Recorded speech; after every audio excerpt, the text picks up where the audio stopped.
أعوذ بالله من الشيطان الرجيم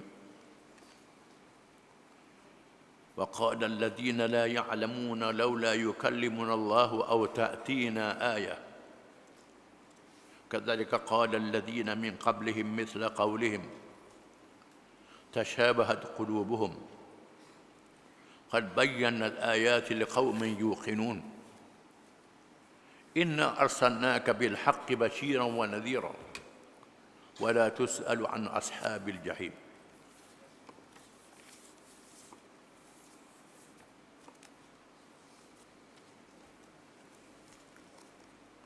Maksudnya, dan orang-orang musyrik yang tidak berilmu pengetahuan berkata, alangkah eloknya kalau Allah berkata-kata dengan kami mengenai kebenaran Muhammad, atau datang kepada kami suatu keterangan mukjizat. Demikian pula orang-orang kafir yang terdahulu dari mereka pernah berkata seperti yang dikatakan oleh mereka. Hati mereka sekaliannya adalah bersamaan degil dan kukuh. Sesungguhnya kami telah pun menerangkan ayat-ayat keterangan yang menjadi dalil dan bukti pada kaum yang mahu percaya dengan yakin. Sesungguhnya kami telah mengutuskan engkau wahai Muhammad sallallahu alaihi wasallam dengan kebenaran serta menjadi pembawa khabar gembira kepada orang yang beriman dan pembawa amaran kepada orang-orang yang ingkar. Dan setelah engkau sampaikan semuanya itu, engkau tidak akan diminta bertanggungjawab tentang ahli neraka.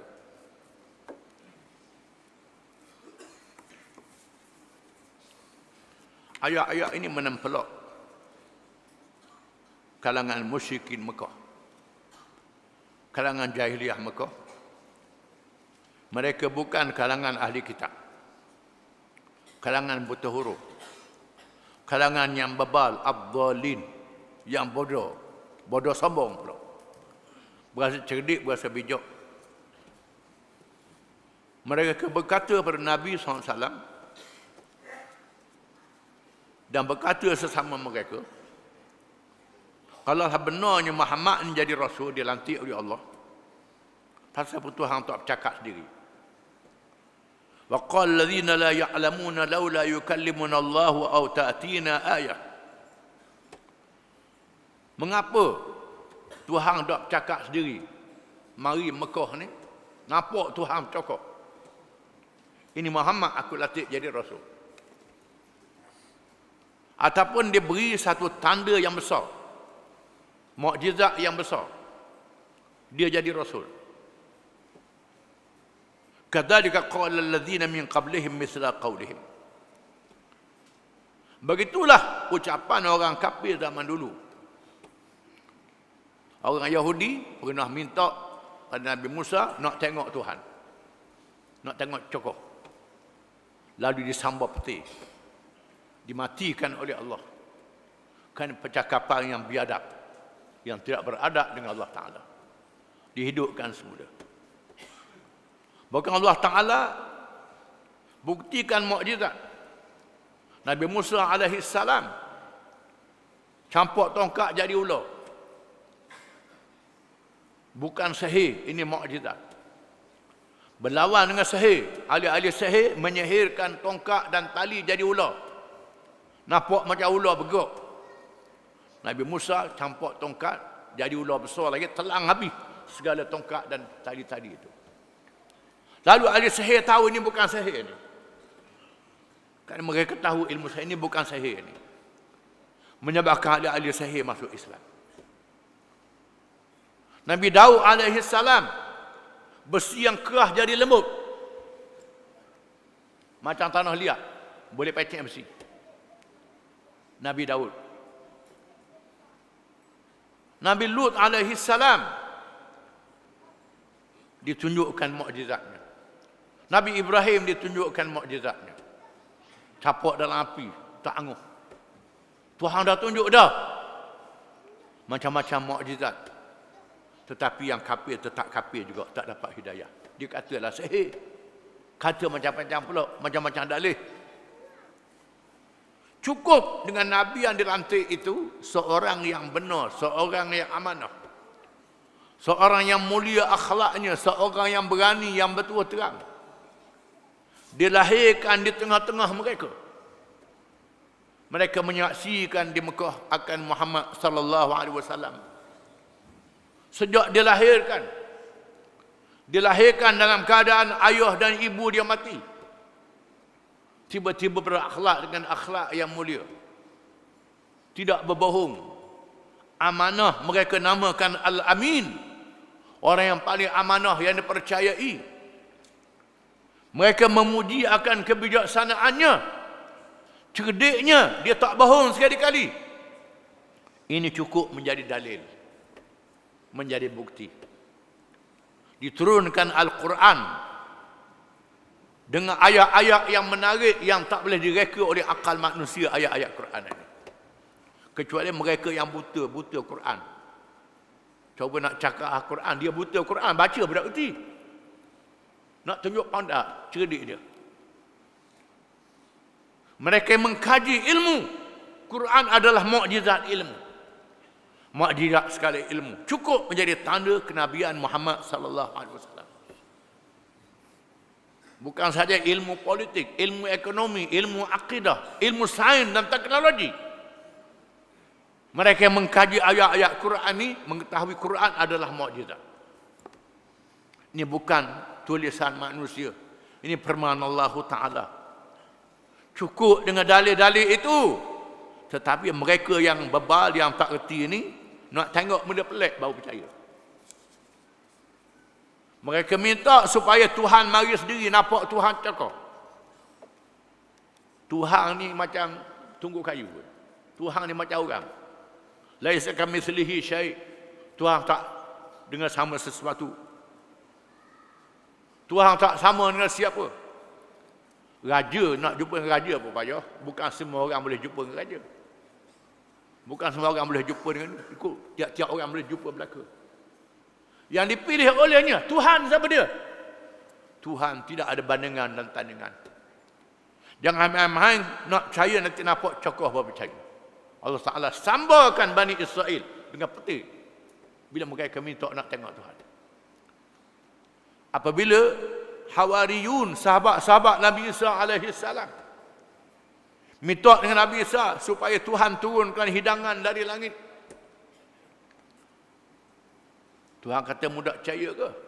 Tak, nak tambahkan iman. Tuhan kata jaga, aku turunkan hidangan itu. Tetapi kalau mudah percaya lepas tu, mu diseksa lebih pada orang kafir. Ini menyebabkan mereka yang bertakwa takut nak minta benda-benda ni. Kerana tahu akan kebesaran Allah Subhanahu Wa Taala. Mereka yang bodoh saja buat main-main. Buat main-main dengan Allah Ta'ala. Nak ikut Islam ni, nak suruh Tuhan beritahu. Nampak Tuhan. Ataupun tengok benda-benda yang nyata. Antara yang diminta oleh musyrikin Mekah, yang minta Nabi doa, jadikan bukit Mekah tu emas. Emas ni mahal harga. Wahai Muhammad, berdoa minta Tuhan jadikan bukit Mekah ni emas. Dia tak erti ekonomi. Kalau bukit Mekah tu jadi emas, emas jadi murah lah, banyak dah lalu. Buat jalan raya. Macam batu. Kalau begitu, tak erti. Bodoh. Minta supaya Tuhan jadikan mata air di Mekah. Terpancar mata air. Minta jadikan kebun-kebun buah-buahan di Mekah. Allah Ta'ala tunjukkan semua buah datang di Mekah dengan tidak ada pohon, tak ada kebunnya. Ini kekuasaan Allah Ta'ala. Cukup kalau mereka nak beriman. Kadzalika qala alladziina min qablihim. Orang kafir zaman dulu bercakap begini juga. Misla qaulihim, macam cakap mereka dia antara golongan ahli kitab. Golongan Yahudi dan Kristian. Pernah mencabar nabi-nabi mereka zaman dahulu. Tasyabahat qulubuhum. Sama saja hati-hati mereka ini. Keliru terhadap Tuhan. Qad bayyana al-ayati liqaumin yuqinun. Sesungguhnya kami telah menerangkan ayat-ayat kepada kaum yang yakin, yang percaya, yang beriman, yang percaya. Dan sebab itu bila mereka minta begitu Allah Ta'ala kata ke Nabi, inna arsalnaka bil haqqi basyira wa nadhira. Sesungguhnya kami utuskan engkau wahai Muhammad dengan membawa kebenaran agama Islam ini, basyiran, memberi berita gembira kepada siapa yang menerima Islam, yang beriman, yang beramal, dapat nikmat dunia, baik dunia, masuk syurga di hari akhirat. Wa nadhira, dan memberi amaran, siapa yang tak ikut Islam, celaka di dunia dan celaka di hari akhirat, lebih celaka lagi. Ini tugas Nabi. Tugas Nabi yang memberitahu supaya ikut kebenaran daripada Allah.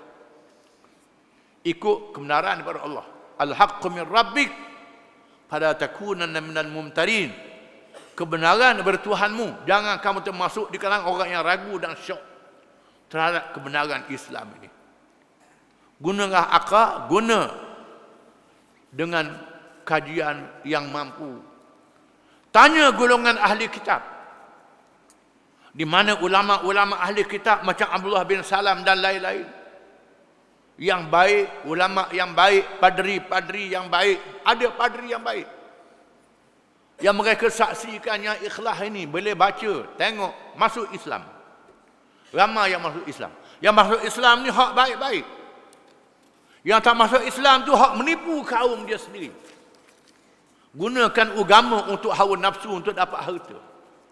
Yang menipu ni, tapi duk percaya hak menipu. Tak percaya kepada yang membawa kebenaran daripada Allah.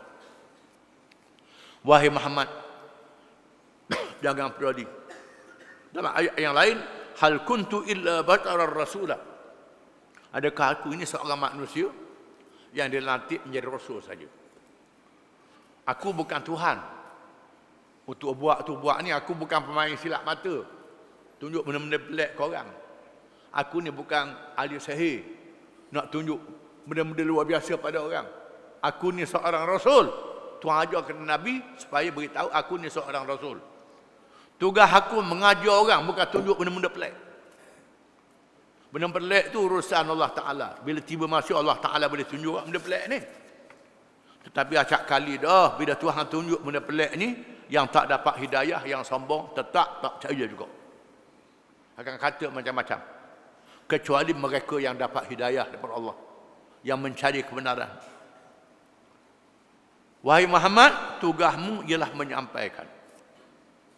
Menyampaikan Islam, beri berita gembira kepada mereka yang ikut Islam, selamat dunia, selamat akhirat.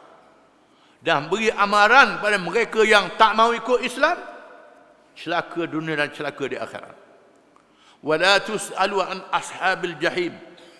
Engkau tidak disoal berkenaan dengan ahli neraka itu, wahai Muhammad.